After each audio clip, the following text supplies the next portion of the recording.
Hey, hey, hey. Happy Thursday. Come on in. Pull up a chair. The Gaming Gang Dispatch is in the air again.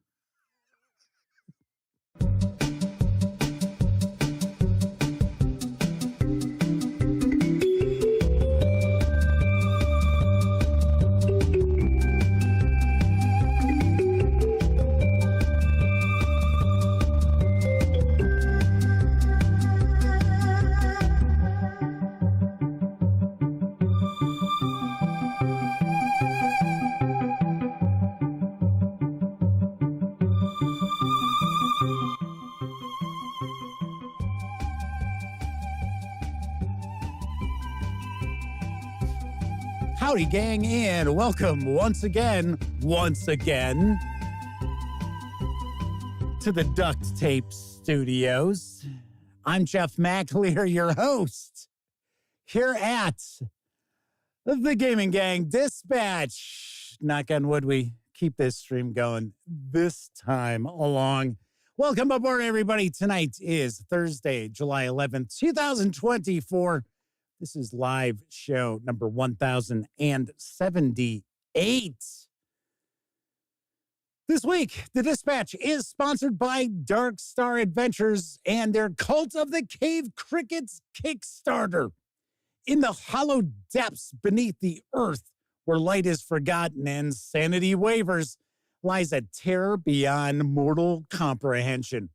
Cult of the Cave Crickets invites you to descend into a labyrinth of darkness where mutated insects skitter and fungal abominations writhe. Unravel the mystery of a fallen star in a missing research expedition over 2 to 3 sessions of intense gameplay. This is not a mere adventure. It is a journey into madness, a confrontation with the unknowable, and a test of your very sanity. Dare you enter the subterranean abyss and confront the Cult of the Cave Crickets? Here's what you'll find packed into this adventure. 17 locations across 3 distinct areas, 10 brand new enemies, 5 unique magical items, a host of deadly traps and environmental hazards, a variety of ways to kick off the adventure, multiple endings from minimally to highly disruptive to the surrounding world. The Kickstarter project for Cult of the Cave Crickets is right about the 500% funding mark, and you can reserve a copy of the 30-ish page softcover between midnight and 1 a.m., which really drives me nuts because we've been playing, Ellie and I have been playing Civ 6 online. So, okay, so let's take a peek. We've got chat because it is a live stream, so there is chat available. So if you are watching live, you can take part. Of course, you must be a subscriber to the channel in order to do so. And you maybe got a question, a comment. By all means, chime in. Plus, remember, when you're not watching videos on the Gaming Gang channel, please visit thegaminggang.com for all the latest in tabletop gaming news, reviews, and a whole lot more you are not going to find here on YouTube. You know the drill. Get your geek on at thegaminggang.com. Some comments in chat from some folks saying that the video is very choppy. I'm taking a peek here, and there are no issues on my end outside of the internet dropping, that is. So funny enough, I think it's Comcast is trying to get into the house because we got a text saying, oh, we've detected there's an issue. Oh, and we got to come in. And it's like, no, you bullshit. There's absolutely no issue. Nothing has changed in the homestead. There's been no equipment change, nothing like that. They just want to come in so they can go, oh, yeah, you need to get one of our modems. Which the modem and router I've got is way better than what they're going to, foist on me. All right, so let's see. Who do we have in chat? Maddie C is back. Lehman RX, Kevin King, Pete Straklich, Jose Fernandez, Kevin, I already said Kevin King. Duh. The Madman is with us. So is Lord Cost 2000, Flaming Huron, Semper Buffo, W Forge. Miss Sarah D is also hanging around. So all three of our chat moderators are with us. So Semper Buffo saying it's very choppy, difficult to watch. Refresh your browser. Am I on fiber? No, I am not on fiber. Nor am I on satellite. I am on cable. With the, 1 gig speed, it's like 300, 350. Of course, that is over Wi-Fi. If I hardwired into it, I don't know. So Clayman RX says, I'm not leaving this stream till it's over. And someone else said, Jeff, you got to do that voice again. I'm like, oh, okay. See, and I got through that doing the voice. Man. Anyway, the other, whatever issues are going on with the stream are YouTube. They are YouTube related. I'm going to tell you that right now. We had a problem like this the other night where there were a bunch of issues going on web-wide for the most part. And if you recall, I had mentioned that it had taken me a few refreshes to actually get the chat window to pop up on YouTube. So I don't know. Kevin King says the stream has been cursed by the cave cricket. That damn you, cult of the cave cricket! And your Lovecraftian vibes. Flaming Aaron said they dropped down to 720p and it's fine. Mammoth said Comcast / Xfinity tried that with them. I made them tell me that I wouldn't be charged if they didn't find anything. Mysteriously, later that day, everything cleared up on its own. Yep. Justice McPherson is with us, said they had trouble checking the YouTube site just for the gaming gang itself. That's kind of weird, because usually if you do a search for the gaming gang, now years ago, it used to be a bunch of gang shit that would pop up, and then there was me. Now it's me. It's the outlet first. So there we have it. All right. Well, thankfully, folks are back hanging out. Adam Knight also decided to swing back on in. That's who we can blame. It's Adam, because he's new. Fear the other. Fear the mutant. He's new to chat. That's what happened. The man said Comcast Xfinity is trying to make their support team a profit center. Yeah, well, that's kind of given. All right, let's jump back into the news again. Later this month is going to see the 2 newest releases in the Epic Encounters Local Legends line from Steamforged Games. I've got the lowdown on the Berserker Encounter and Griffin Encounter. Inside this 5e compatible box is everything you need to run epic role-playing encounters with a lethal berserker with minimal effort. Clad in impenetrable armor and equipped with a sword so heavy only the strongest could wield it, the berserker is champion of the fighting pit. He's also its greatest danger and needs to be stopped somehow. Prepare for a deadly showdown. And then, of course, inside the 5e compatible box is everything you need to run epic role-playing encounters with a vindictive griffin. Also with minimal effort. And yes, once again, I'm kind of like, vindictive is a strange word to describe a griffin. Vindictive just, it's too much of a human emotion sort of thing. I don't know, just me.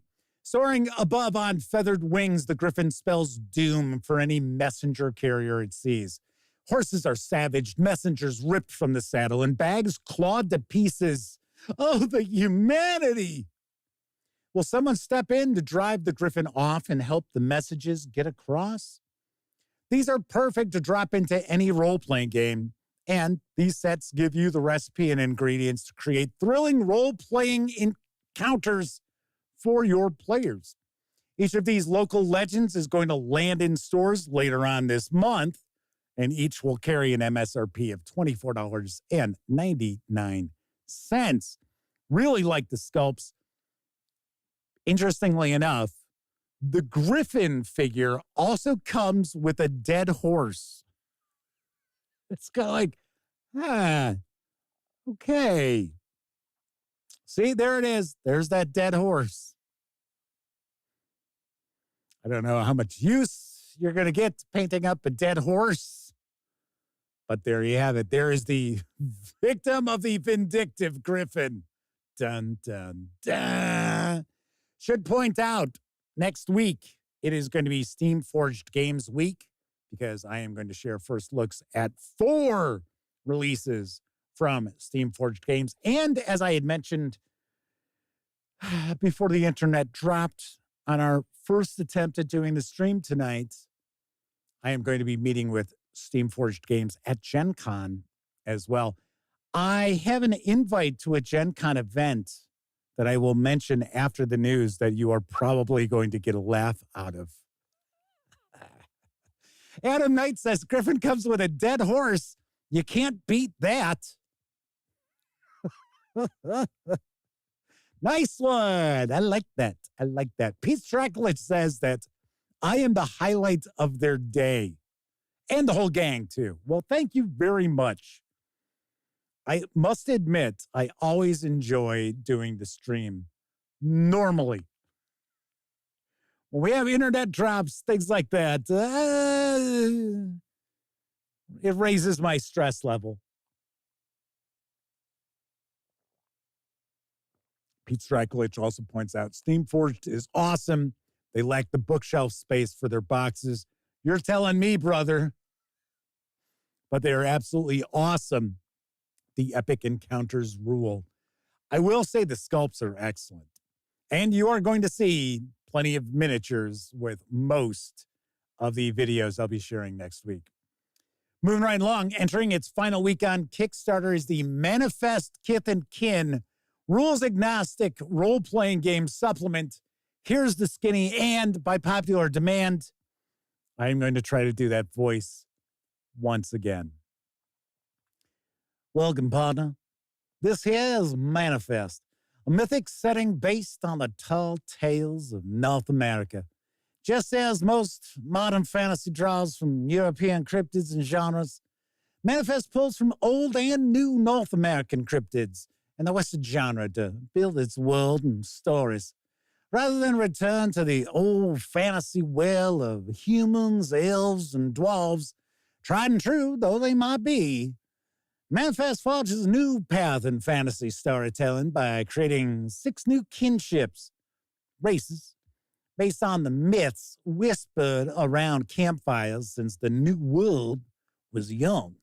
For example, you might explore the tiered mountains of steppes as a Mugwump Ranger, a kinship based on Bigfoot myths.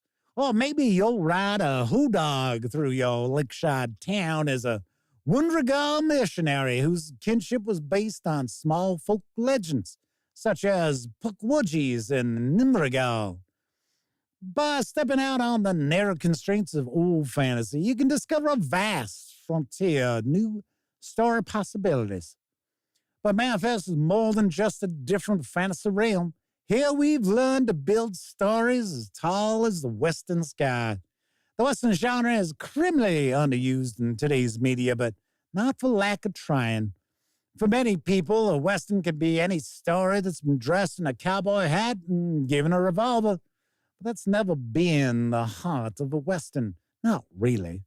Some of the best Westerns are set in feudal Japan or in space. What makes a Western set isn't dressing, it's atmosphere. Manifest has been built from the ground up to create a rich Western genre atmosphere sure to inspire your own stories across the wilds, complete with game master and player advice on how to create a Western-style story. Your experience in Manifest is destined to be one of a kind. The The Manifest Kith and Kin Kickstarter is well beyond its funding goal. It actually was $500, so not too difficult to blast past that. You can reserve a physical copy of the volume for a $30 pledge or grab just the PDF for a $15 pledge through July 18th. Now, expected delivery, both digital and physical, is this November. Now, this is where we had the drop previously. Well, we were interrupted. Alan Knight says, hot dog, that sure was putty. Coleman 1RX says, I'm actually trying to pay attention this time to what he's saying.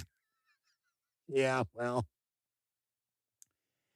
So anyway, I think this is an interesting Kickstarter. That's why I shared the news piece. But I also think that there's something off about this. And it's sort of for a few different reasons. Now, I'm not saying that this is not something that's going to be fulfilled. I'm not trying to imply that. I just don't get the budgeting here. So it is currently a little over $4,000. Like I said, something looked off about this. So I actually did a little digging at some websites, which will show you kind of like more background into what's going on with a crowdfunding project. So it does look like the pledges have slowed down.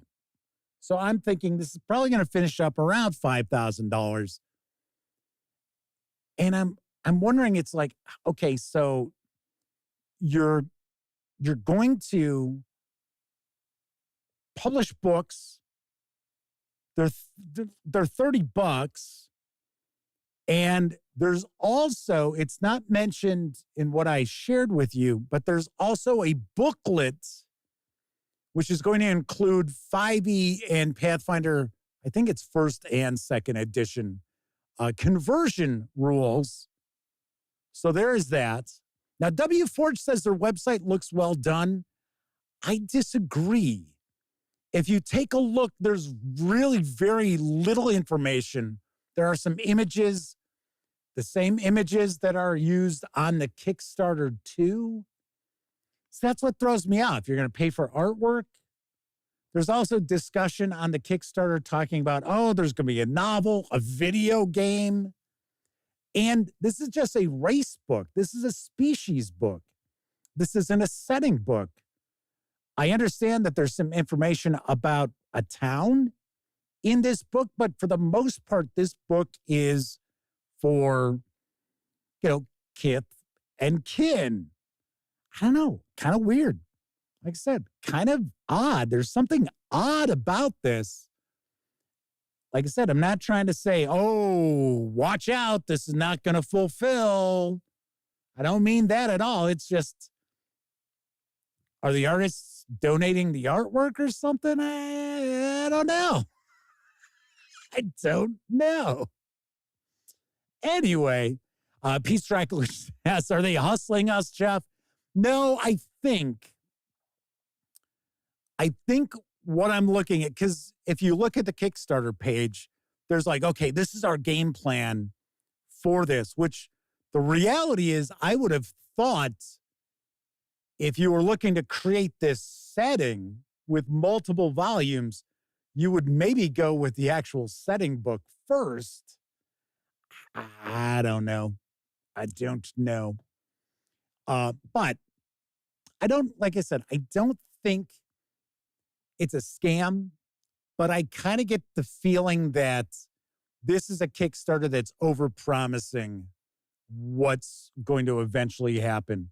Because, I mean, come on, $5,000 doesn't go that far, especially once you take the Kickstarter cut out of the equation. So there we've got that. Russell Higgins is with us tonight. Very nice to see you. All right, so thankfully we got through that. The stream is still going. There we go. Cleveland RX says, I'll definitely buy the audiobook if Jeff narrates it with the voice. See, and the funny thing is, I am not a fan of my voice at all. What can I tell you? All right. Let's talk about saving some money because Bundle of Holding is teamed with Monkeyfun Studio to launch a new money-saving offer on the Spirit of 77 role-playing game. And guess who's got the deets on the deal? Hey there, Bopper. Get good vibes with the new Spirit of 77 bundle featuring Spirit of, you guessed it, 77. The high-octane 1970s pop culture tabletop role-playing game from Monkeyfun Studios. In a world where Nixon made a deal with aliens to win the Vietnam War and remains in power behind the scenes, your characters, kung fu tough guys, red-hot mamas, starry-eyed rockers, hard-boiled sleuths on an expense account, maverick agents, motorcycle daredevils, you name it, might investigate government conspiracies, fight drug-dealing luchadors, ride shotgun in a disco ambulance, or confront angry spirits at 77,000 feet. You solve problems, shoot troubles, and stick it to the man in funkadelic adventures that use an open-ended, player-driven rules system powered by the apocalypse. For just $9.95, you get all 4 titles in our funky collection. The retail value of $57 has DRM-free PDFs, including the complete Spirit of 77 core rulebook, previously found in the September 2017 Apocalypse Engine 2 bundle on Bundle of Holding. You get the rules expansion Wide World of 77 and 2 scenario compilations, Greatest Hits 1 and Greatest Hits 2. And if you pay more than the threshold price of $18.45 currently, you'll level up and also get the entire even funkier collection with 10 more titles worth an additional $50, including 3 very special episode one-shots, Masterpiece 77, Return to the Cruise Ship of the Damned, and Wrath of Khans, and 2 pilots campaign starters. Red Planet, Big Trouble in Little Jupiter. I should say Rad Planet, not Red. Duh. And Spirit of the Seventh Realm, The Once, Twice, and Future King.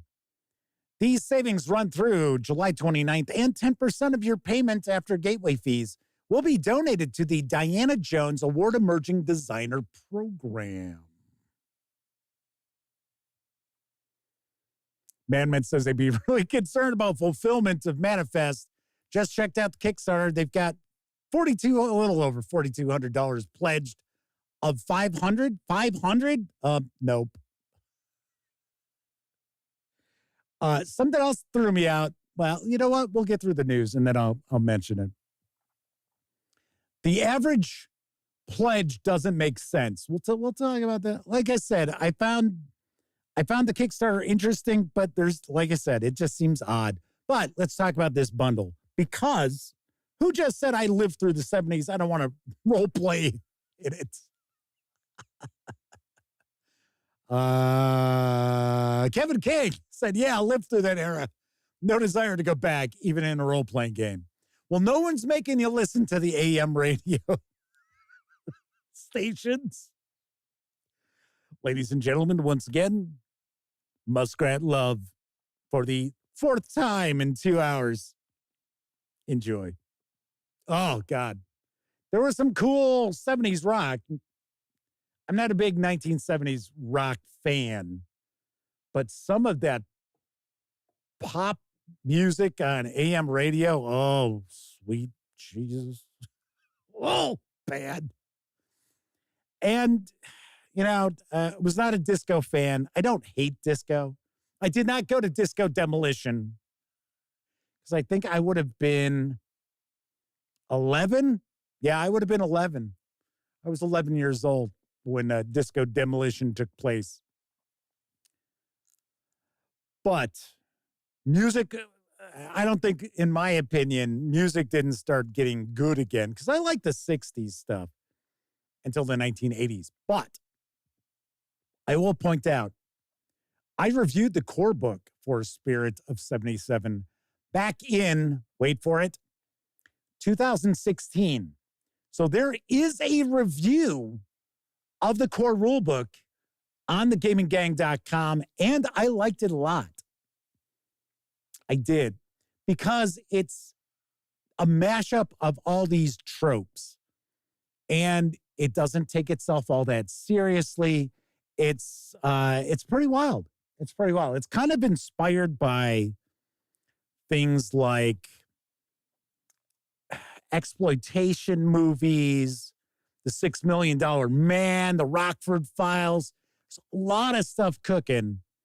And it's powered by the apocalypse, too. So it's not that difficult to get into. And something else I should point out is it is also really well presented as far as getting to understand powered by the Apocalypse games, the Apocalypse engine.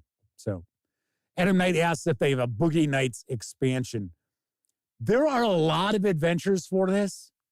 In fact, I will actually have a news piece next week about a release for Spirit of 77 that's brand new. So this is a game system that is still being supported because there are loads of adventures. And for the most part, they're kind of one-shots.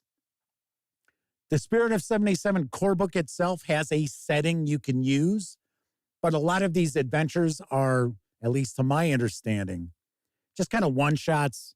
They don't necessarily have to be set in this game world.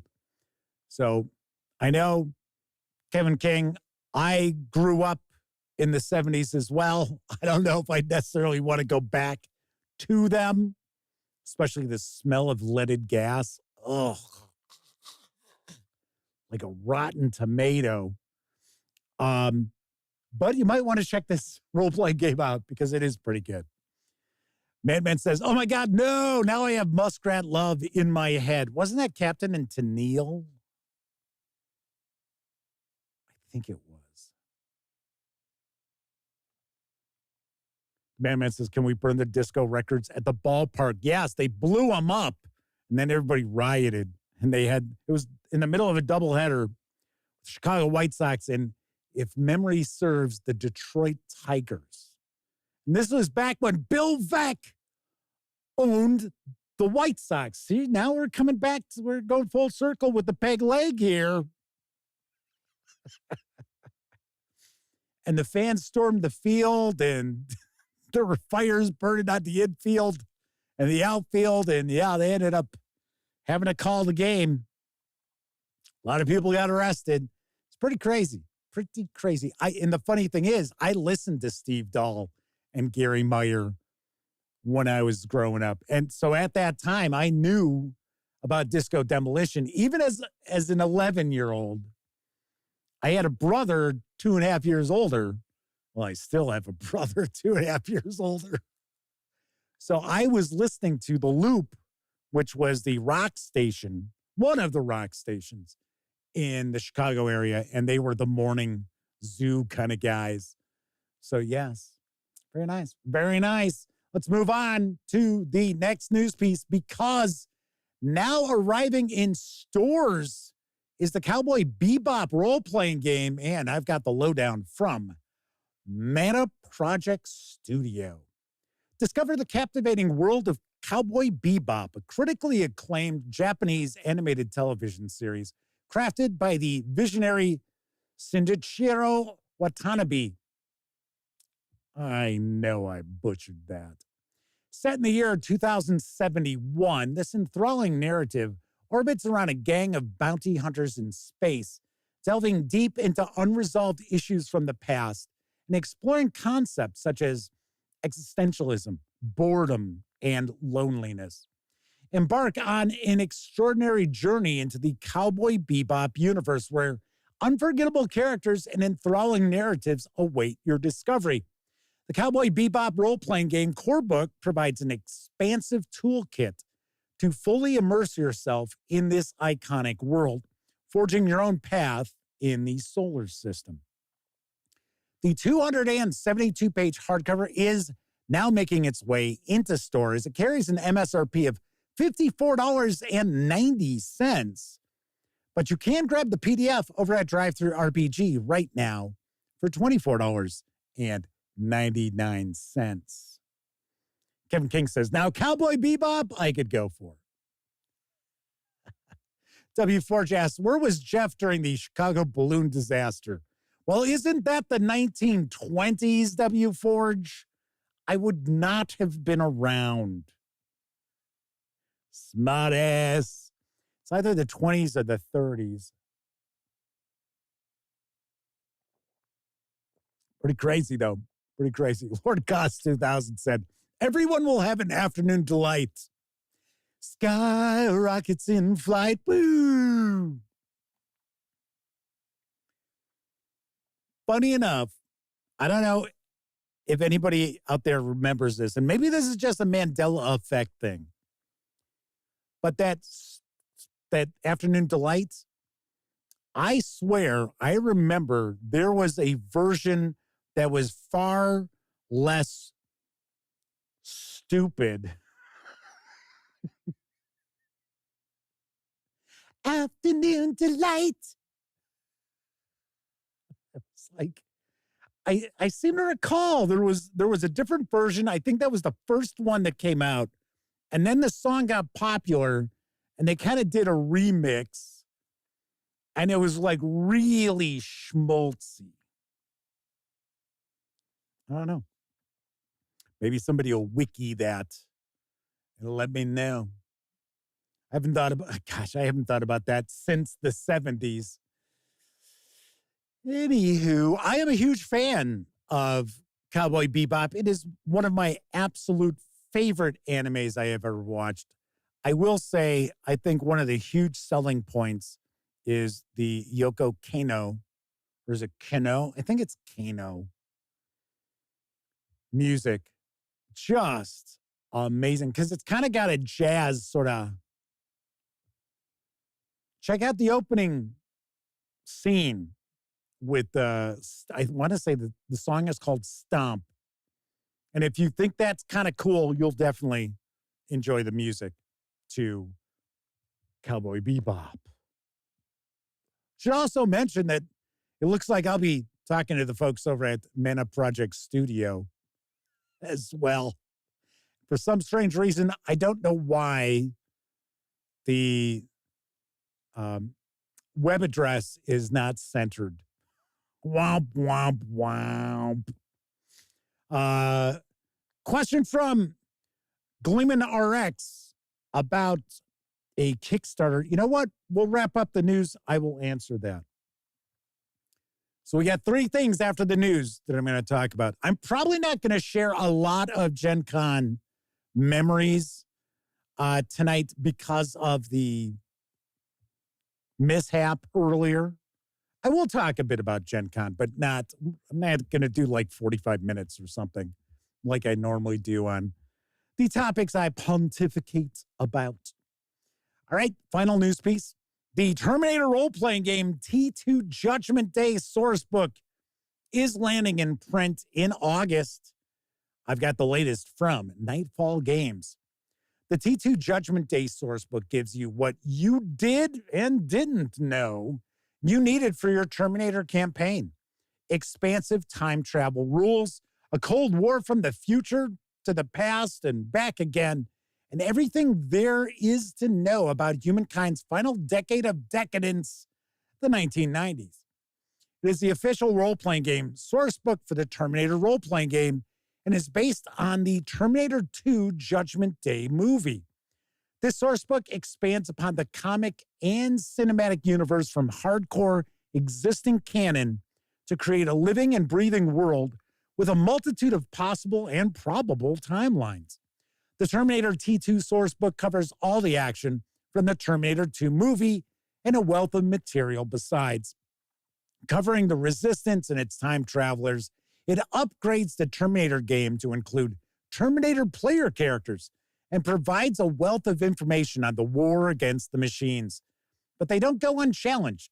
Also inside Skynet brings its A game with T-1000s and a wealth of upgrades for its earlier infiltrators. Expand your Terminator campaign into the 90s and dark future of post-apocalyptic 2020. Get your leather jacket and play with rules for playing Terminator player characters. It includes an expanded bestiary with models from upgraded T-800s to the T-1000 and the horrors of liquid metal. A wealth of NPCs and playable options for all timelines are also included. Join the Time Displacement Commandos and take the fight to Skynet across multiple timelines. This 200-page hardcover is going to carry an MSRP of $57 when it hits stores next month. You can also grab the PDF right now over at DriveThruRPG for a sale price. It's normally $24.99. Right now, you can grab the PDF for $20. How about that? I've not had an opportunity to check out the Terminator role-playing game from Nightfall Games. Don't Nightfall Games also do the latest edition of Slay? I thought they did. Actually, I was very surprised. There's quite a few supplements for the Terminator role-playing game. Pretty wild. Pretty wild. All right. So that is it for the news tonight.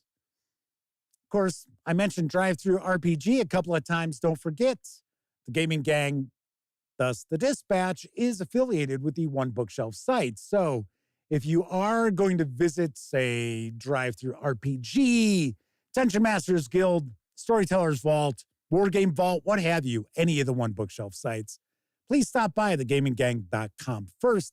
Click on one of our banner ads. That way, if you happen to make a purchase, I get 5% of that sale.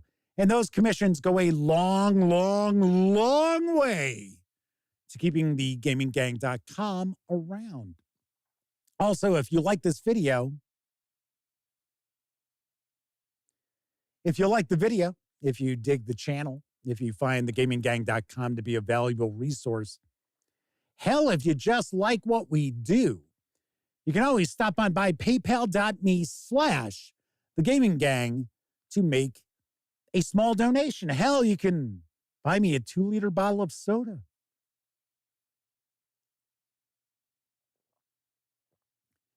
Lovely. And there are some of you out there who stop by paypal.me/thegaminggang and make not small donations.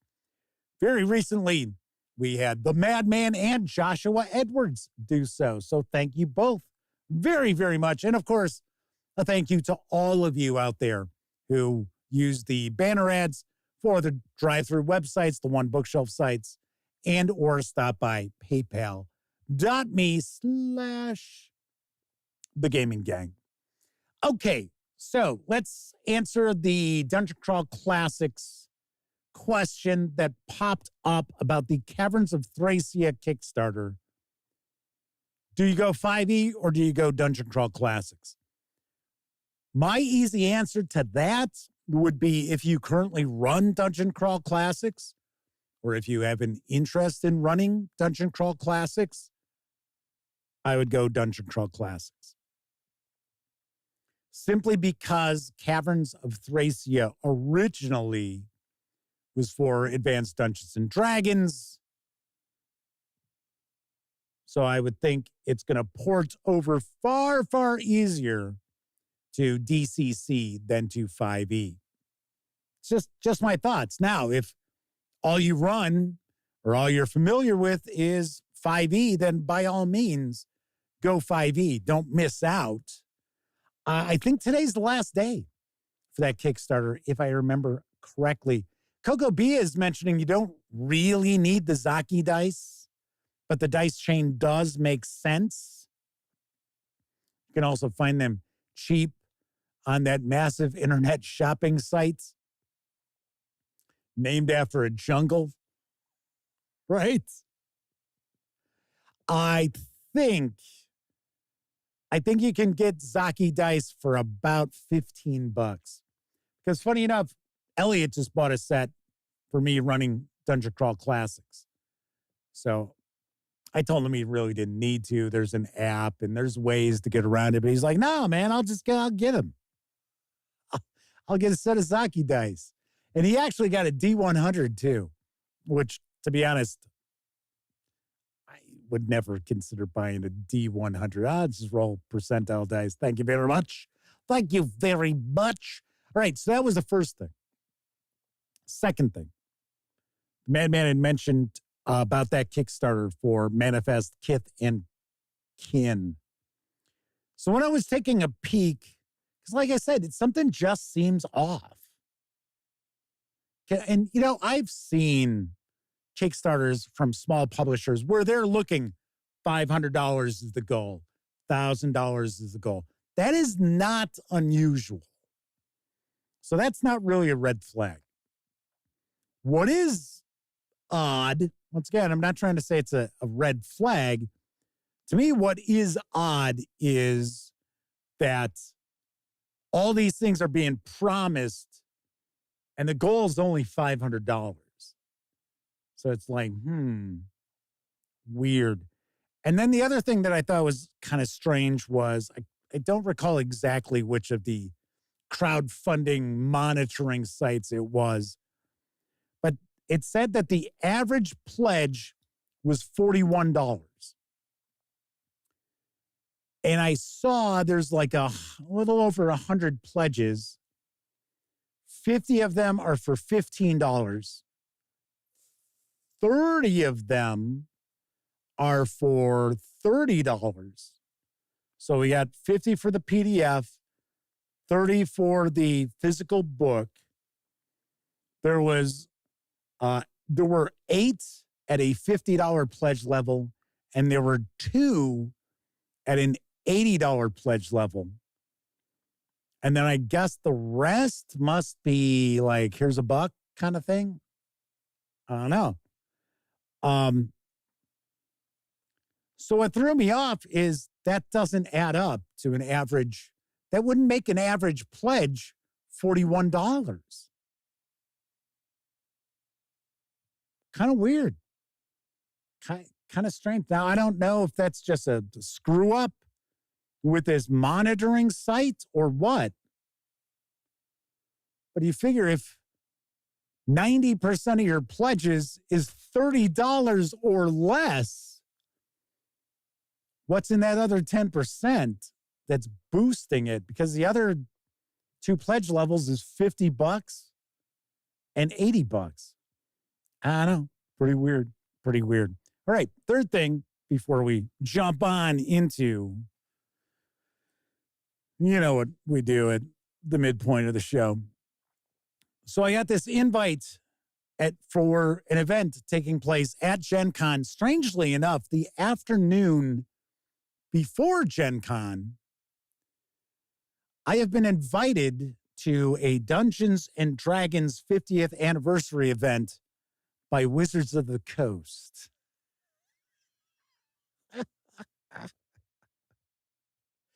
And I'm sure it is just simply a blanket invite that went out to all media on the press list for Gen Con.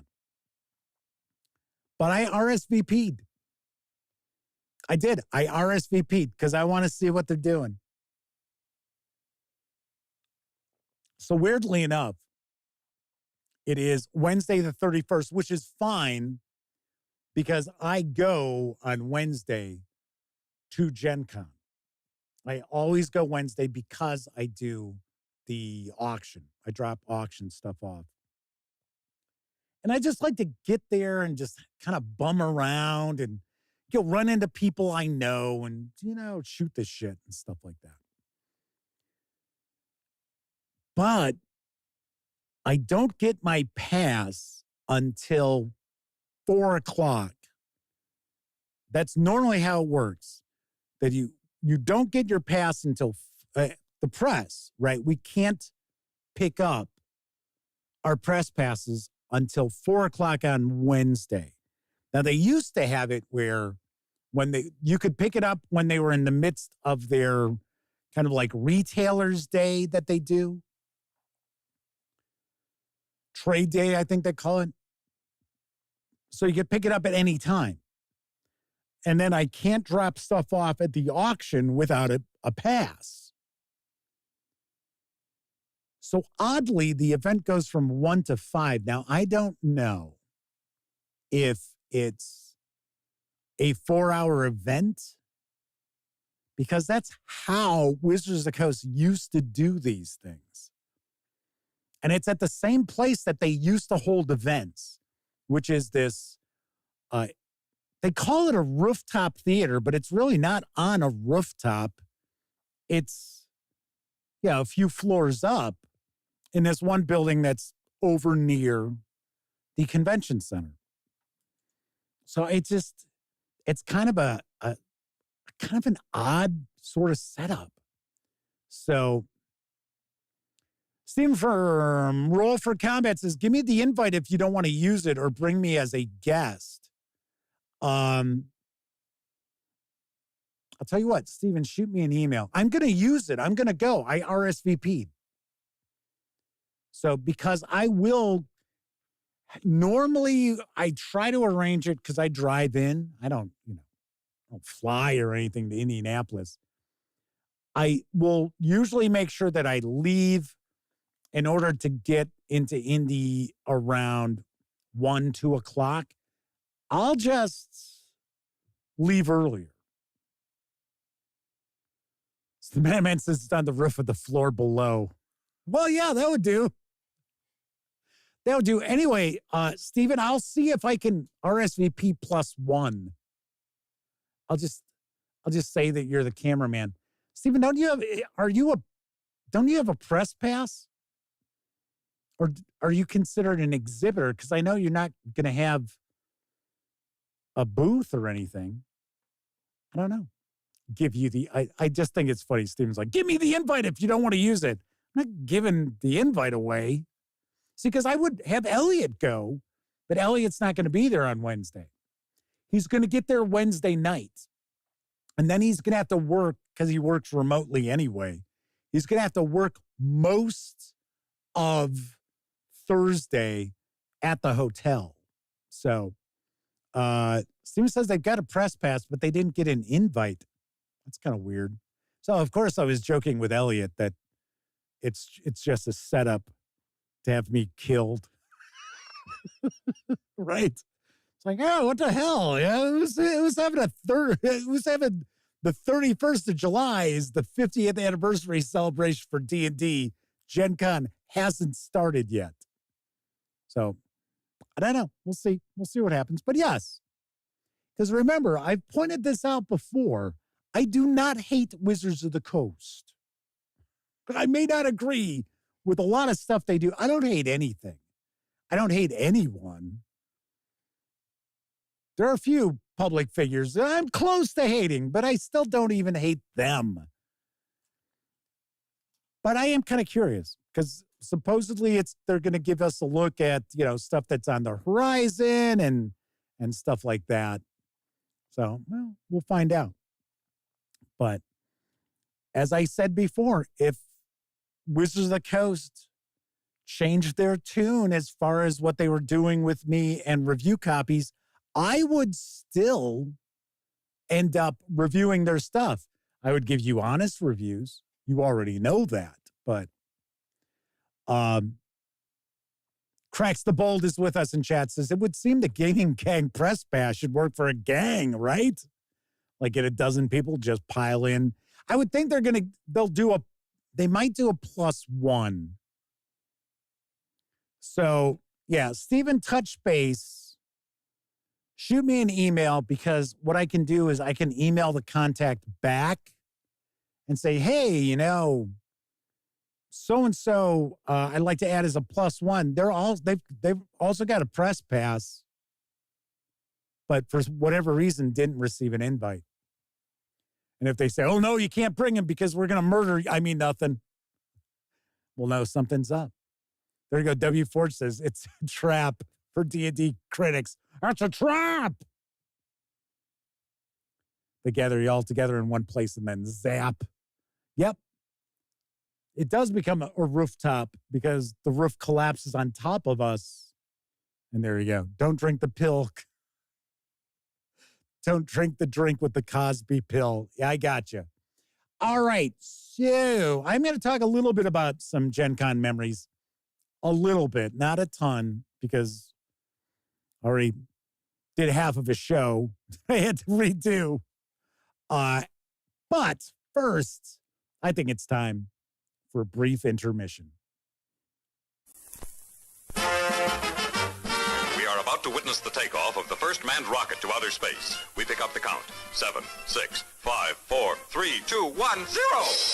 We're off to visit the planets. There are treats galore in the stars.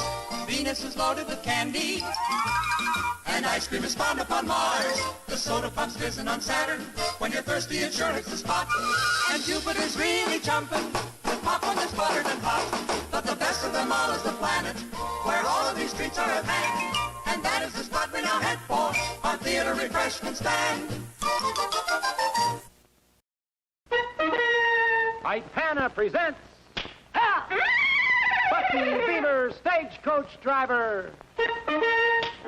Brush, here's the new Ipana with a brand new flavor. It's dandy for your teeth. Once we get rid of that Ipana, we can really make holes in kids' teeth. It's Decay Germ and his dirty gang. Now, Beaver, I'm going to make holes in your teeth. Ipana! Ipana! New Ipana knocks out Decay Germ's best of all leading brands, including fluoride toothpaste. Brush, here's the new Ipana with a brand new flavor. Knocks out Decay Germ's best. You sure are right. New Ipana toothpaste. What do you see in that Wilkins coffee? Well, look for yourself. I get a bang out of Wilkins.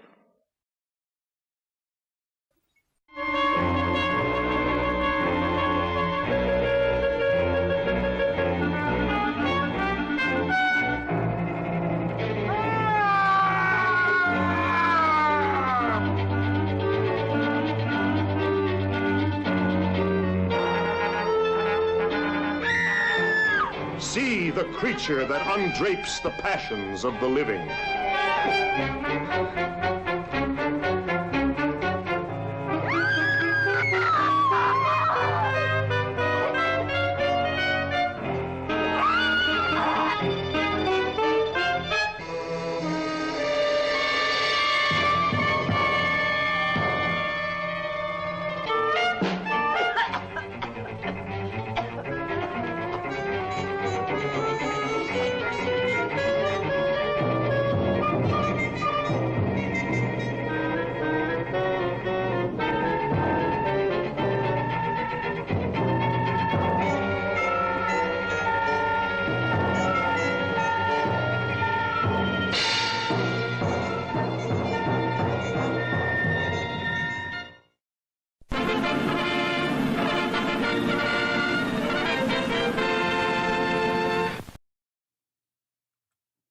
Curse of the living corpse.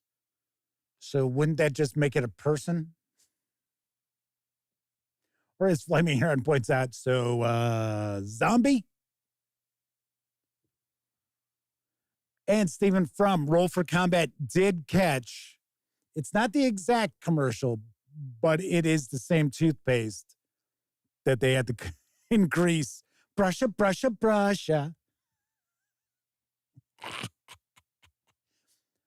Now, I do have to point out, and I hate to shatter Stephen from Roll for Combat's ego by saying this, as far as that 50th anniversary party, Stephen says, oh, they love me. It should be a fun time. Well, Stephen, obviously they don't love you because you weren't invited.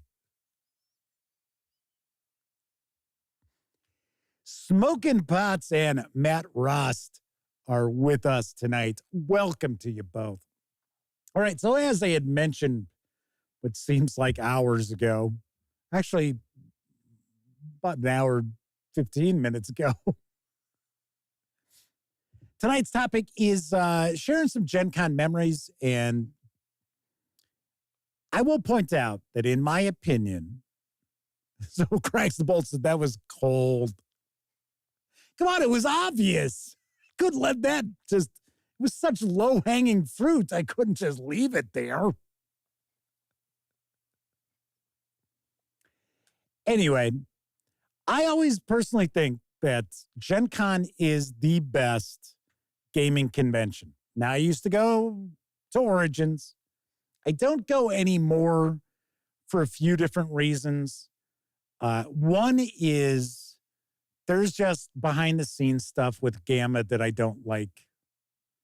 There's some stories I have heard from some young women who had worked for Gamma that I didn't care for the treatment that they got. I mean, not necessarily something illegal, but just, we talked about this kind of stuff, bad behavior sort of thing yesterday.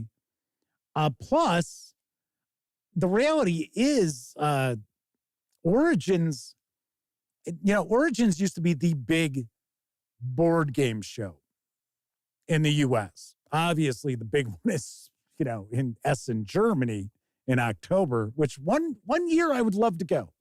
I would really love to go. But if I can't fit Origins in my budget, how the hell am I going to fit going to Essen in my budget? But like I said, Origins used to be the kind of like the premier board game show in the U.S., where most companies would premiere their board games at Origins. It wasn't Gen Con. Gen Con was always kind of more aimed at role-playing games. In fact, way in the early years of like the 80s, Gen Con was, strangely enough, the first few Gen Cons were all wargaming, then a little bit of D&D, and then come the late 80s, mid to late 80s, when I had an opportunity to go for the first time back when I was up in Milwaukee, Wisconsin, it had shifted tremendously towards role-playing games of all times, or all kinds, I should say, all times. Yeah, I guess I could say that too. Historical games of all periods, all eras.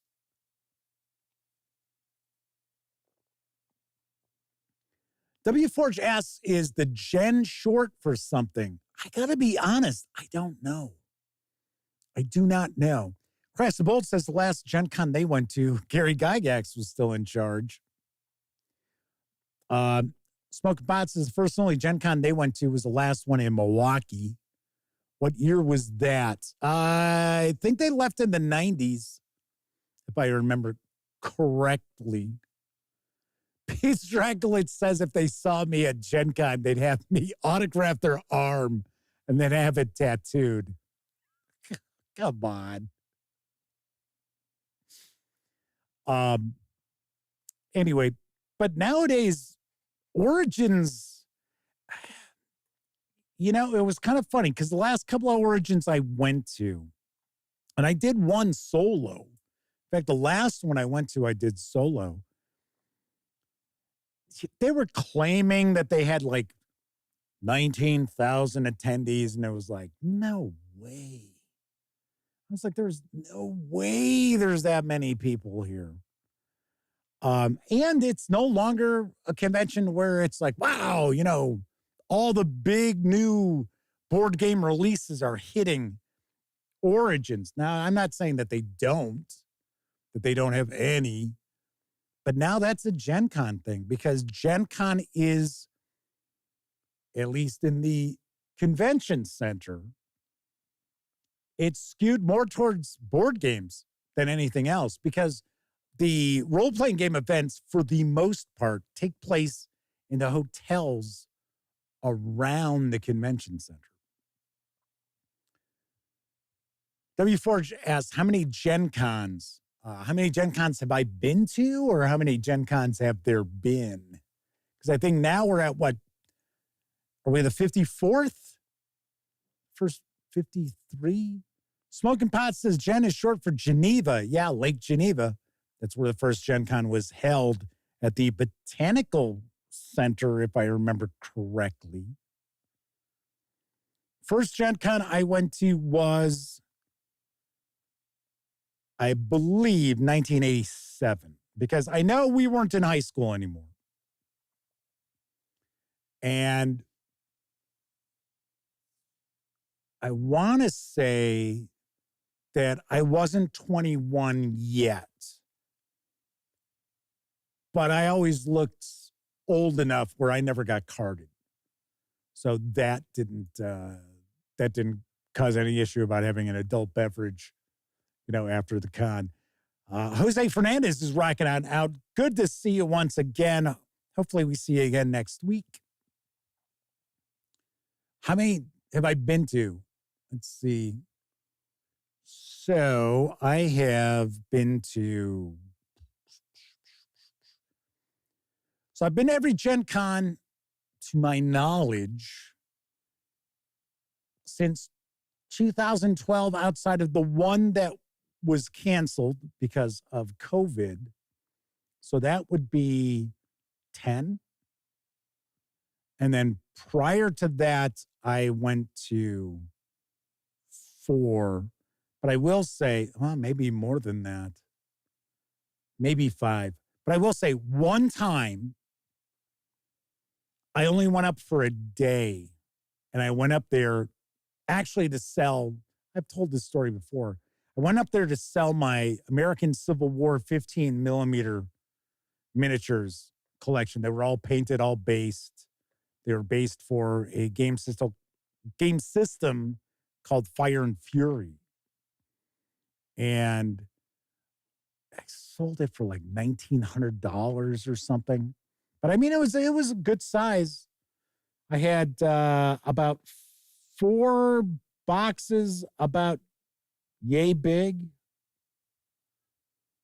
So, and I mean, they weren't just thrown in the box. They were all, in there.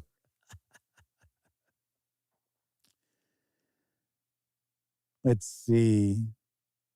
Smoking Pot says they've been to Gary Con 4 or 5 times.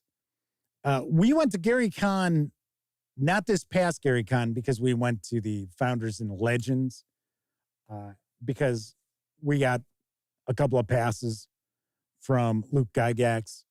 They arranged us to have a couple of passes. And then we went up there and nobody wanted to actually get on camera. They were all just kind of like, I'm just hanging out. So I was like, oh, okay, great. Now we look like we didn't do anything up here except just bum around. Man says it's going to be the 3rd time at Gen Con, same number of times they've been to Dragon Con.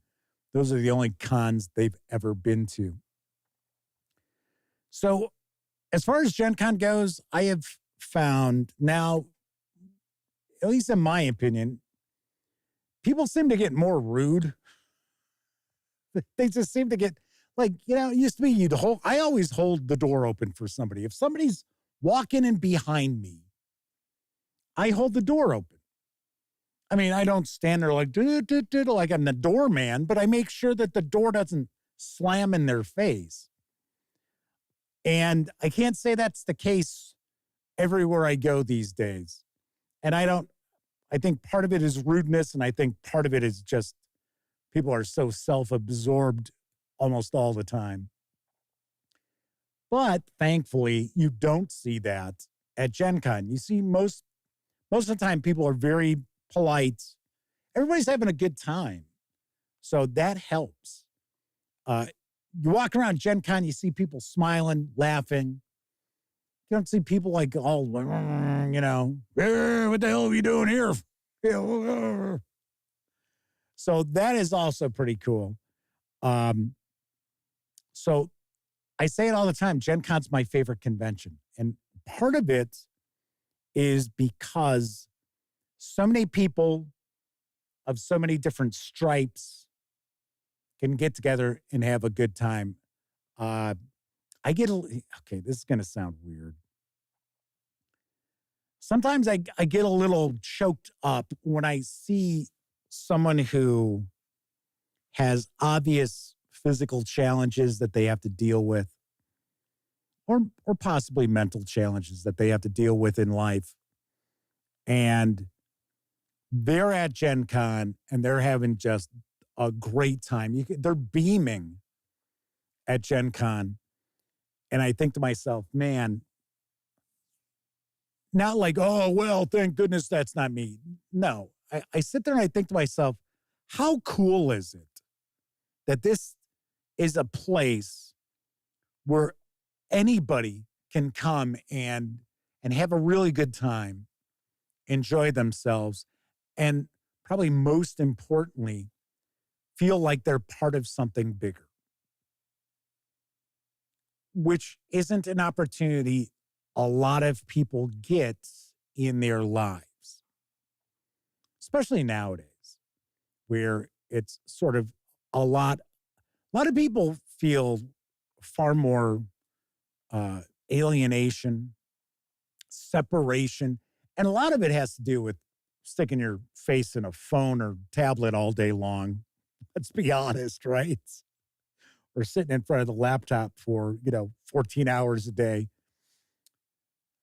But I think that's like one of the things that really strikes me about Gen Con is just the wide swath of types of people that we get to see who are all under one big tent, as like the political parties like to say. This is real.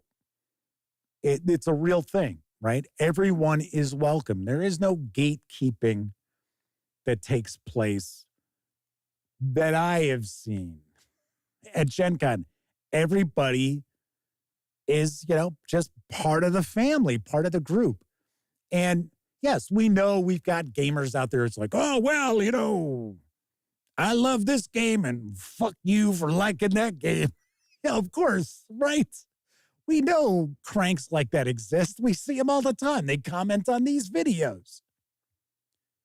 But you don't encounter it, at least not often, at Gen Con. Now, I have been to other conventions where people were outside having a smoke or whatever, arguing about one game versus another game. I have never encountered that at Gen Con. I'm not saying it doesn't happen. I'm just saying it might not happen as much. Chris Langren asks, what's the best thing for a first-timer going for the first time? Never been there. I would say that the best thing for anyone, doesn't matter like how many events you've scheduled to be in, or maybe you don't schedule any events. Elliot and I never do. In fact, we had talked about maybe looking to schedule one or two things, like maybe get into a game of Dungeon Crawl Classics or something. And Elliot said, why do that? Why don't we just do what we always do? Just, fly by the seat of our pants. And I said, yeah, that's fine. Because a lot of times what we'll do is when the exhibit hall wraps up, now the game plan is just take like Lyft back and forth to the hotel. Not worry about parking or anything like that. The only thing that sucks is when a company loads you down with review copies of stuff, it's like, oh, great. Now I got to drag this around. But what we'll usually do is we'll go and have dinner, enjoy a few adult beverages, and we might go back into the convention center and do some open gaming where we brought some stuff with us, or we pop around to a few different bars and just have a few cocktails, hang out, do our thing. So, I mean, that's kind of what we do. So I would say the best thing for a first timer, to get back to Chris's question, is if you've never been to a convention, you've never been to Gen Con, I think the best thing about it is that, once again, same thing I just mentioned a few moments ago.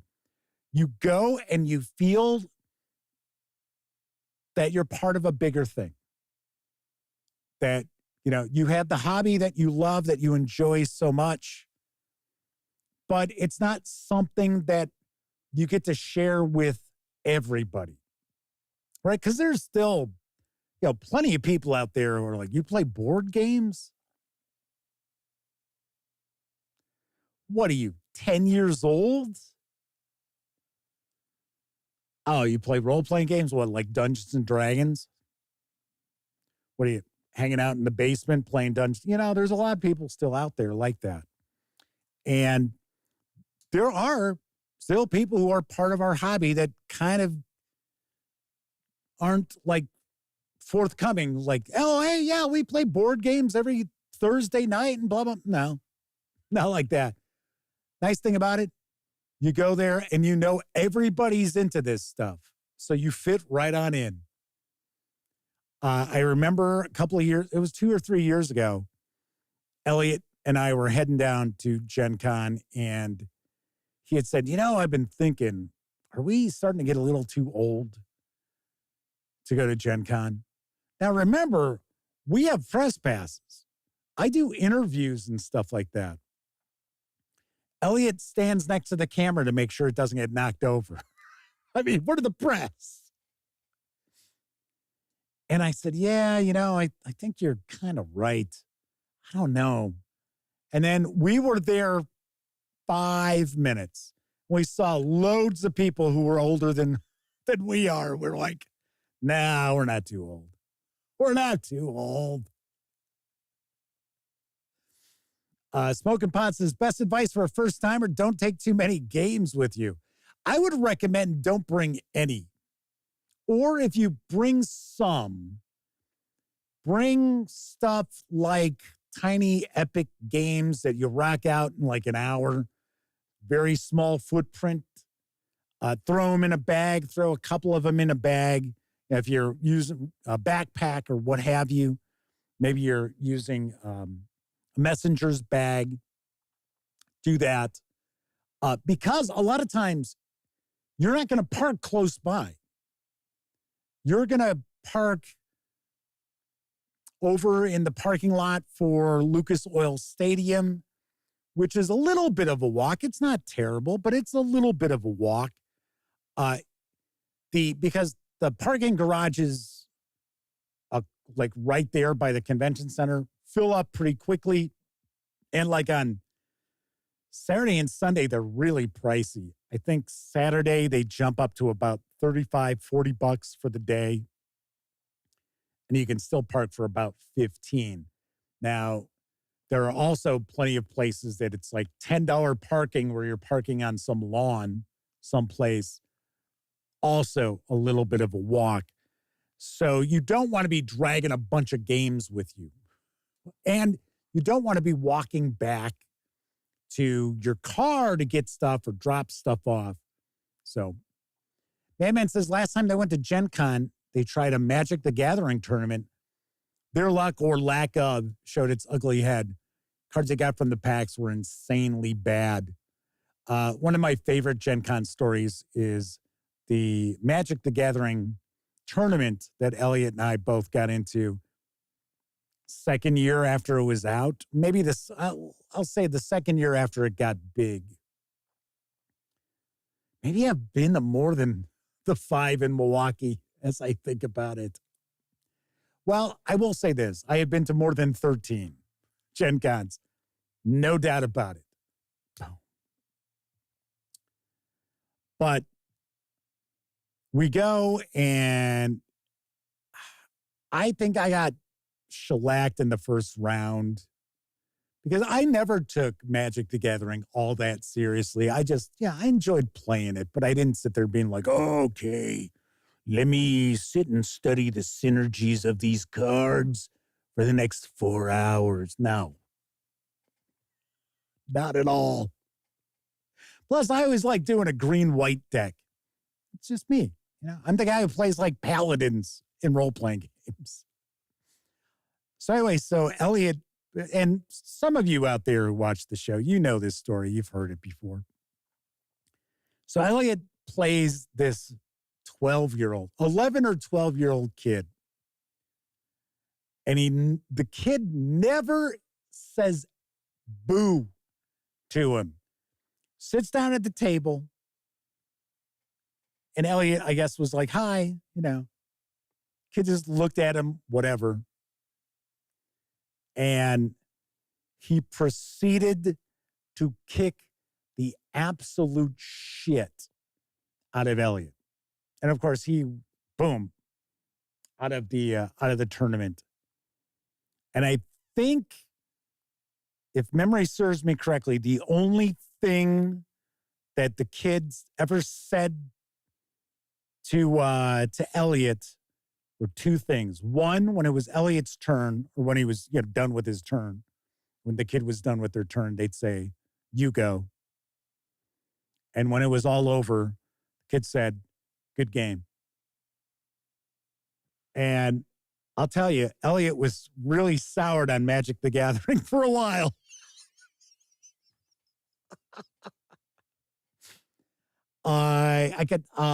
So Chris Lundgren asks if historical miniatures are still big at Gen Con. No, they're not. Can you find them? Yes. Smoking Pots asked if the safe house is still around. We were talking about Gen Con not too long ago.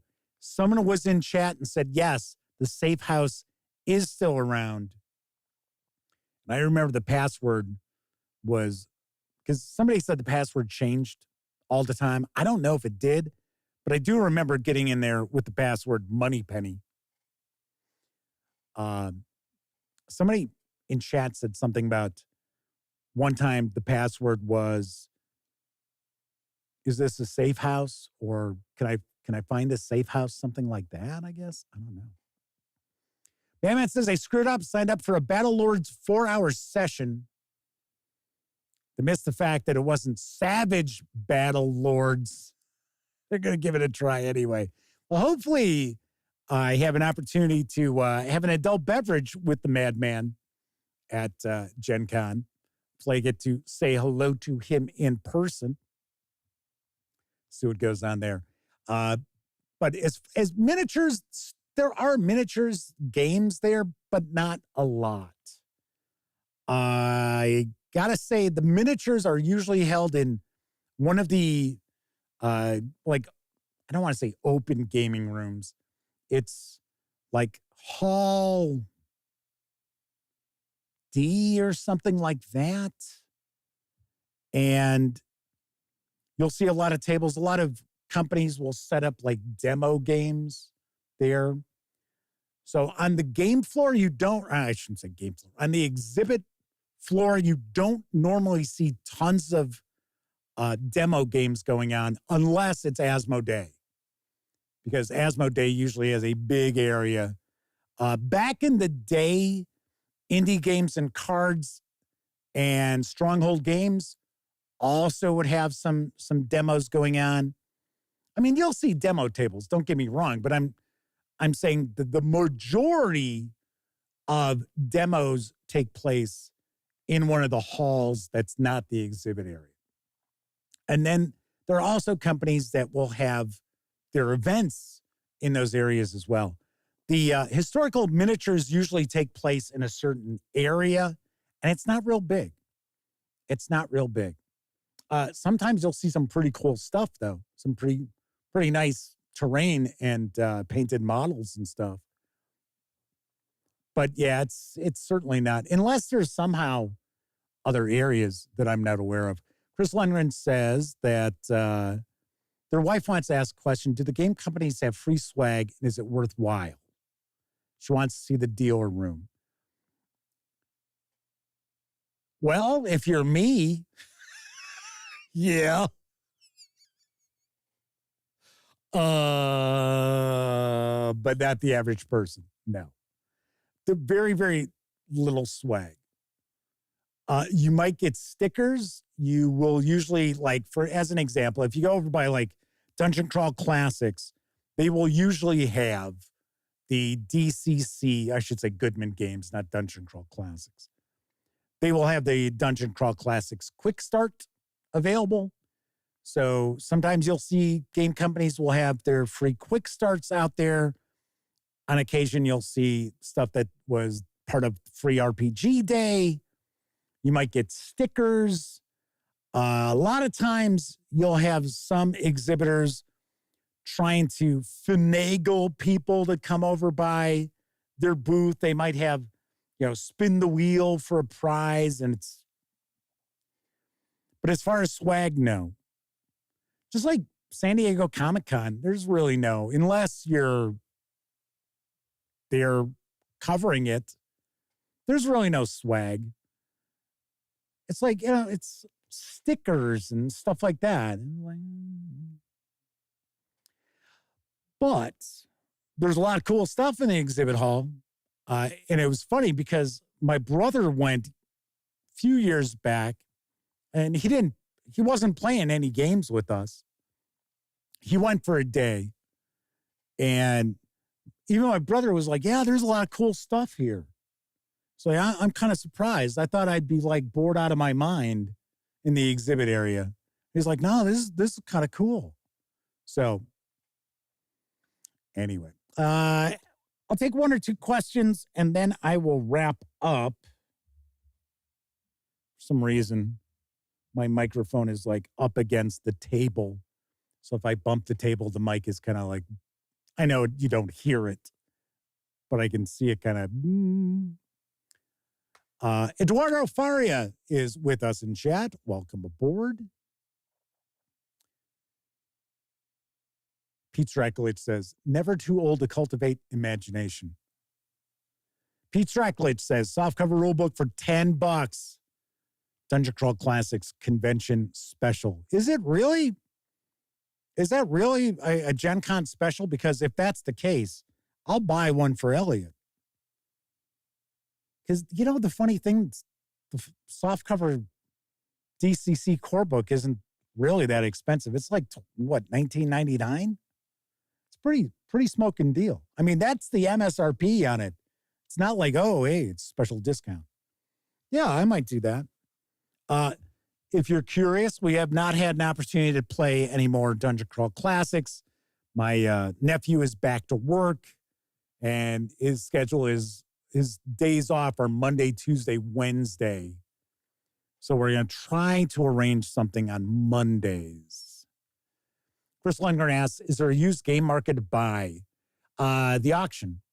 So the auction is really cool. The auction has moved. It used to be in the exhibit hall. Now it is at a hotel across the street, which last year was the first year of that. I was a little concerned. It was okay. I mean, as far as selling stuff.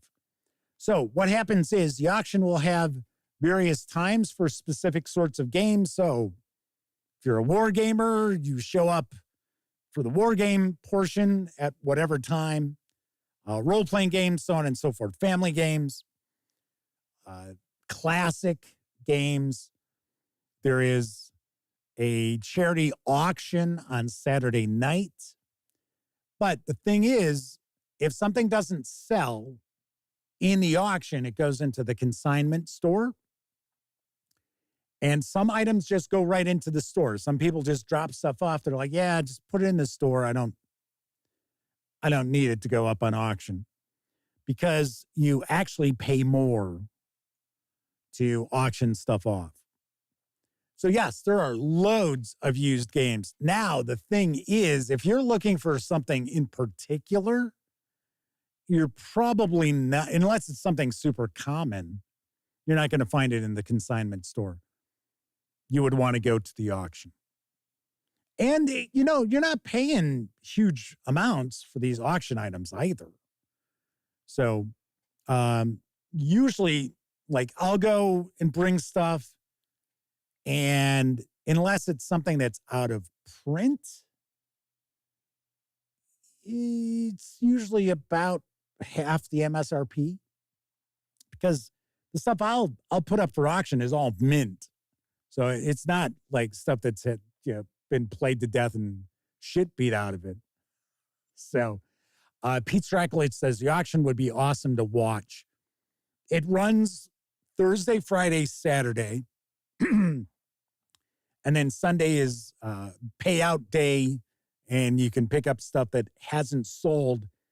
I have had two things in all the auctions I have taken part in. I've only had two items that did not sell. And one of them I took back. The other I was like, yeah, I'll just donate it. It's fine.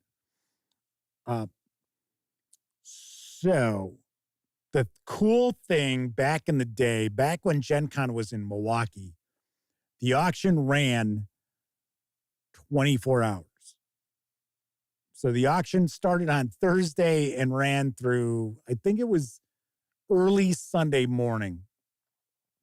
And it would be pretty wild because remember, Gen Con is 24 hours. Gen Con does not stop. It is the only convention I'm aware of that the convention center itself is open 24 hours for gaming. Now, the exhibit hall, 10 to 6. That's it. And now with the auction, I think the auction runs 10 a.m., 9 a.m., 10 a.m. to probably like 11. But it used to be really cool at like 2 o'clock in the morning to stroll on into the auction hall, see what was going on. It was pretty wild. It was pretty cool.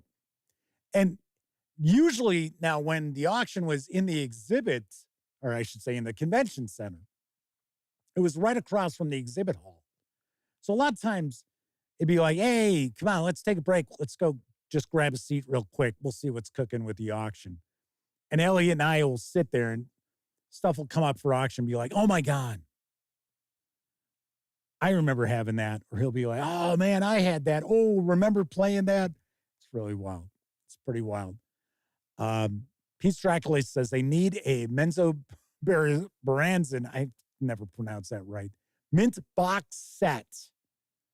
They'd bid on that. I will tell you, at the auction, you will get far better prices than you will on eBay. Funny enough, as a seller. As far as, it really depends. If you were like somebody who needed to fill an adventure or something or a book for like 5e, you would want to go do the auction when they're doing D&D stuff, 5e stuff.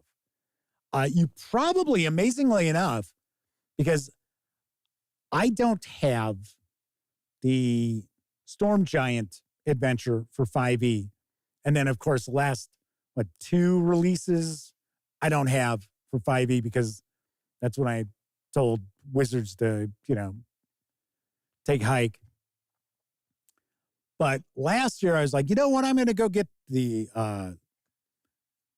Storm Giant book. And I thought, I should easily be able to get that in the store. Right? I mean, come on. Because the funny thing is, you'll sometimes sit there and you'll see the same stuff just constantly popping up in the auction. And I thought, yeah, that's probably one of those things.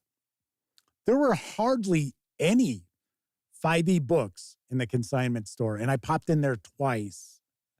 I was like, it's selling pretty well.